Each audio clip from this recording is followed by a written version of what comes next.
Today we're going to learn about how to calculate the area of composite figures. So we've already reviewed how to find the area of parallelograms, triangles, trapezoids, and we learned how to find the area of circles.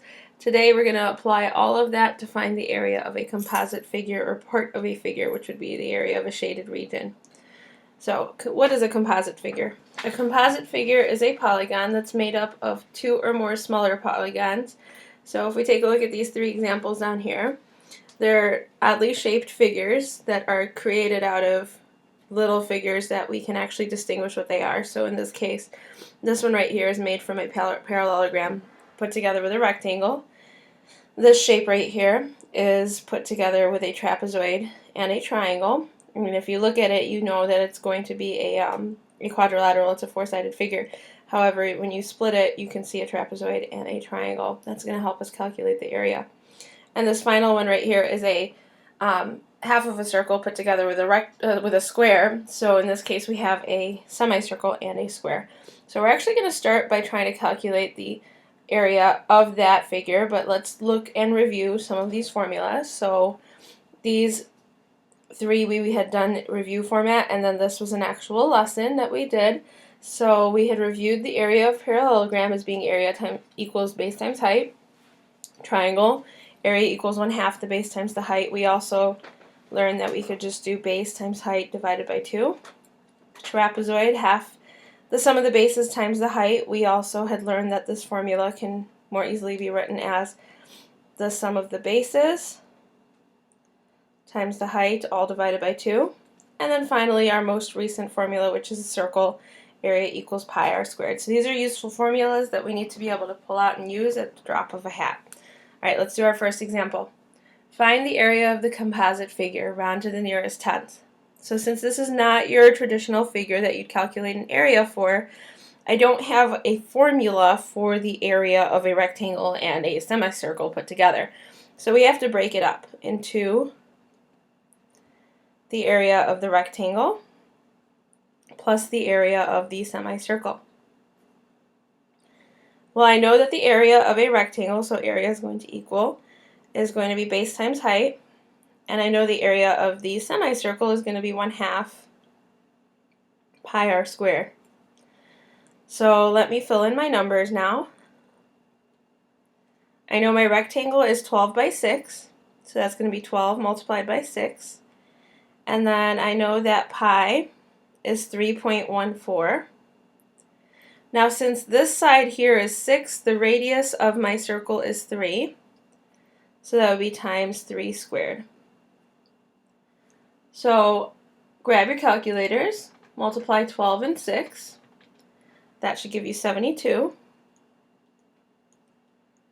Plus, and then whenever you do a half of 3.14 and 3 squared, you should get 14.3. Sorry, 14.13.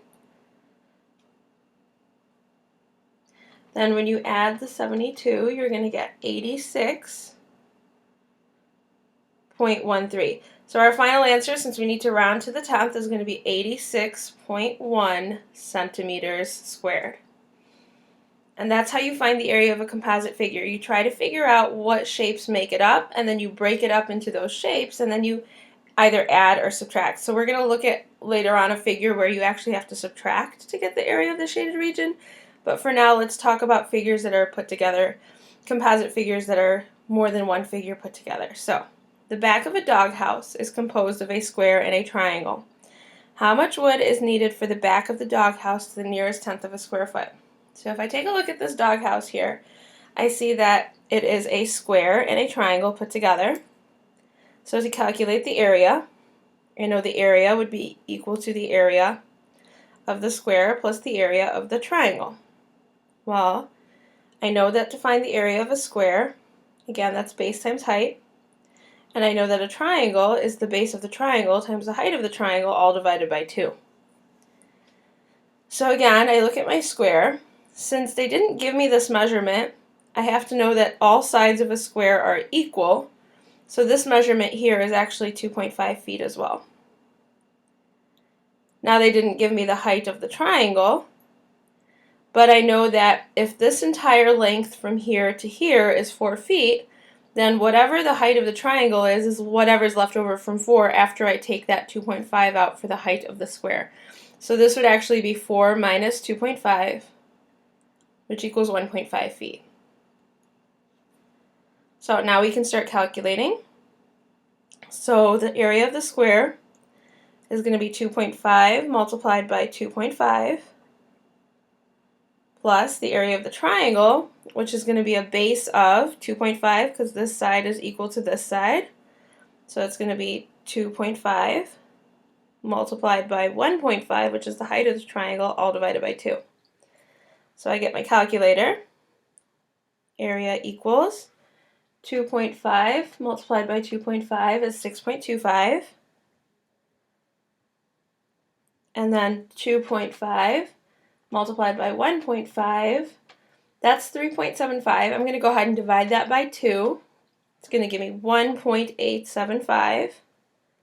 When I add 1.875 to 6.25, that's going to give me 8.125. Again, they asked me to round my answer to the nearest tenth of a square foot. So my final answer is going to be area equals 8.1 square feet. Okay? All right, let's take a look at another example.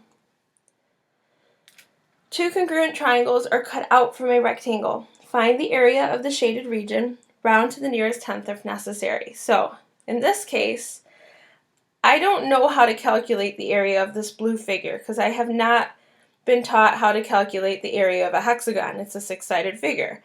So I do know, though, how to calculate the area of a rectangle, and I do know how to calculate the area of these two triangles.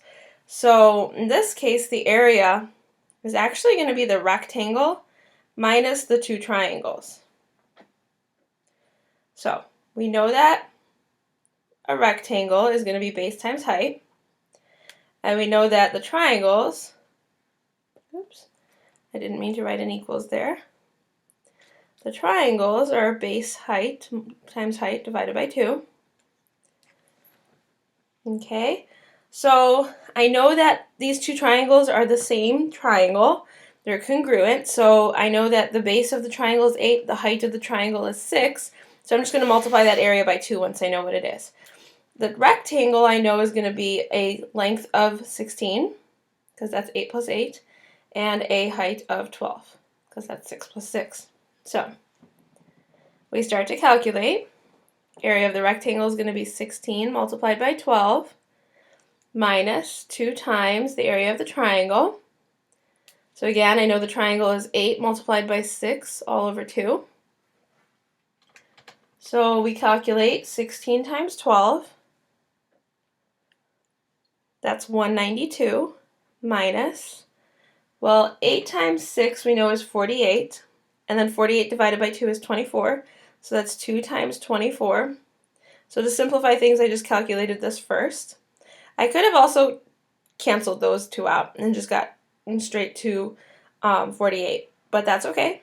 So my area is going to be 192 minus 48. So my final answer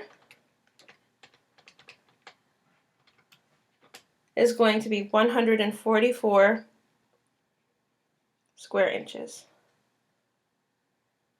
Okie doke. So when you get a problem like this, I would say work on subtracting. So let's take a look at one more problem where we'd actually have to subtract to figure out the area of what we're looking for. So Mario sketched a drawing of a dirt bike track he wants his dad to build. The brown area represents the track. Find the area of the track, round to the nearest tenth. So in this problem, I'm trying to find the area of this track right here. So I know that this figure is made up of a bigger circle and a smaller circle. Now if I want to find the area of this right here, I know that this big, if I found the area of the big circle, it would be too much. I would have to get rid of the area of this green circle right here. So in other words, I could easily just find the area of the big circle and subtract the little circle. That would actually give me then the area of what's left over, which is the track. So let's do that again. So I know that my final area to calculate that is going to equal the big circle minus the small circle. So again, I know a circle is going to be equal to pi r squared, and I'm going to call that big pi r squared minus small pi r squared. So in this case, when I plug in my numbers, I'm going to have 3.14 times the big radius here is 35 minus 3.14 times the smaller radius, which is 20 squared. So I get my calculator, 3.14 multiplied by 35 squared. That's going to give me 3,846.5 minus, so then I do 3.14 times 20 squared. That's going to give me 1,256. So then I complete my subtraction. And my final answer is going to be 2,590.5. So I know that the area of the track is 2,590.5 square feet. Final answer. All right. So we only have one problem of the day for today. Find the area of this composite figure. So I want you to figure out what two shapes put together make this figure up. Find the area, and that'll be the first thing that we do when we start class tomorrow. All right, have a great day.